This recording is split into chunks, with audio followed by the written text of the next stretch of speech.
नमस्कार दोस्तों, आपका स्वागत है। आज हम कहानी देखने वाले हैं। बहुत ही ऐसी कहानी है दोस्तों जो थोड़ी सी अचरज में डाल देती है, लेकिन आखिर में सारे सवालों का हमें जवाब दे देगी।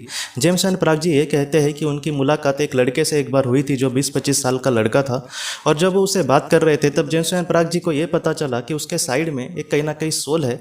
और वो जो सोल थी दोस्तों, वो अपने बेटे को कुछ कह रही थी। तब जेम्स एंड प्राग जी ने ये कहा कि तुमने अपने पिताजी को खोया है क्या? तब उसने कहा कि हाँ, मैंने अपने पिताजी को खोया है।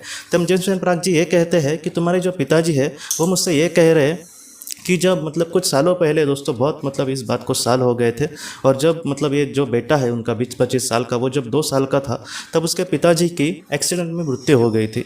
तब जेम्स एंड प्राग जी ये कहते हैं कि आपके पिताजी ये कह रहे हैं कि बस से जब उनका एक्सीडेंट हुआ था तब उनके साथ क्या क्या घटा था वो उसको कह रहे, लेकिन वो जो बेटा था वो ठीक से उनकी बात सुन नहीं रहा था। वो ये कह रहा था कि आप कुछ गलत कह रहे, मेरे जो पिताजी है उनकी जो मृत्यु है वो ट्रक ने उनको गाड़ी को ठोकर मारी थी, बस ने ठोकर नहीं मारी थी। तब जेम्स एंड प्राग जी ये कह रहे हैं कि वो आज ऐसी परिस्थिति में नहीं था जहाँ पर वो उसके विचार सुन सके। सारे ही लोग दोस्तों अपने लोगों के संदेश इस तरीके से बहुत ही अच्छे से नहीं सुनते, क्योंकि मैंने बहुत सारे ऐसे लोगों को देखा है, वो ये सोचते कि रहने दो, उनको जाना था वो चले गए, मैं अपने जीवन में अभी आगे बढ़ूंगा या फिर मुझे उसके बारे में नहीं सोचूंगा। तो जेम्स एंड प्राग जी ने ये सोचा कि रहने दो, वो उस तरीके से आज नहीं देख रहा तो मैं क्यों अपना ये भी एनर्जी खये करूँ। तो बाद में वो दोनों एक दूसरे से चले गए अपने अपने काम पे। लेकिन ये जो बेटा था दोस्तों, उसने बाद में अपने पिताजी से बात करी और उनको पूछा कि मेरे पिताजी का जो एक्सीडेंट हुआ था, क्योंकि ये बहुत ही छोटा था और बाद में इसने अपने पिताजी के बारे में सोचना ही बंद कर दिया था, क्योंकि उसको शायद बुरा लग रहा होगा।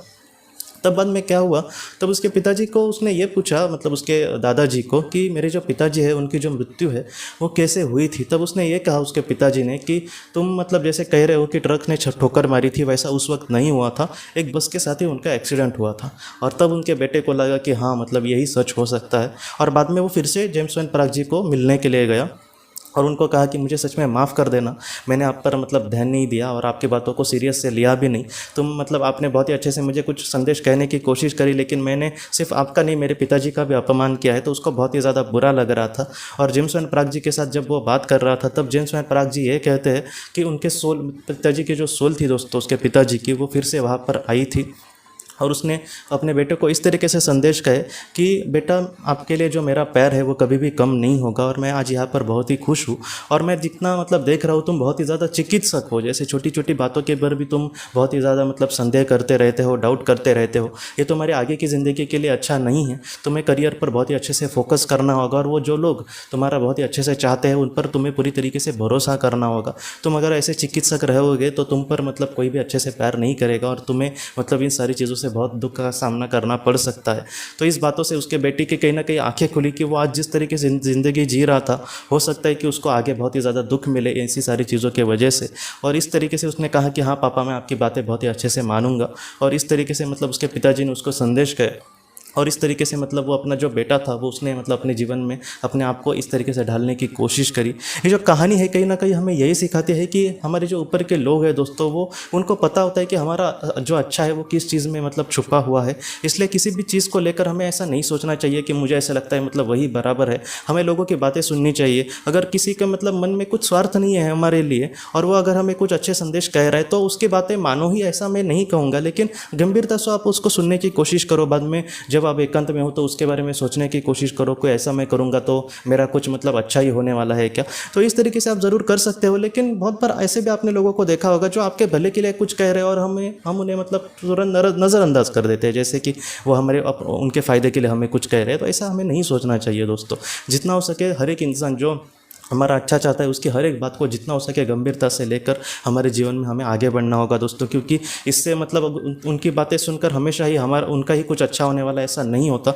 हो सकता है कि ऐसी चीज़ों को लेकर हम बहुत ही अच्छे से जीवन में आगे बढ़ सके और हमारे जीवन का बहुत ही अच्छे से सार्थक कर सके दोस्तों। इसलिए हमारे जो वडीलधारी जो लोग हैं, बड़े जो लोग हैं, जिनका आशीर्वाद हमें हमेशा मिलने की ज़रूरत है, उनकी बातों को हमेशा हमें गंभीरता से लेना होगा दोस्तों।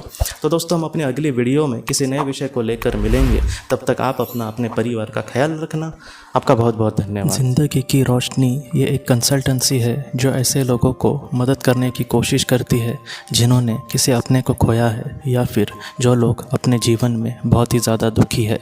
जो लोग इस संस्था के साथ जुड़ेंगे उन्हें पास्ट लाइफ रिग्रेशन की ऑडियो, ध्यान करने के लिए 5 ऑडियो, 10 ऑडियो बुक्स और उसके साथ साथ PDF किताबें, मतलब ऐसी किताबें जो मोबाइल या फिर लैपटॉप या फिर कंप्यूटर पर आप पढ़ सकते हैं, ऐसी किताबें उन्हें ईमेल पर या फिर व्हाट्सएप पर भेजी जाएंगी।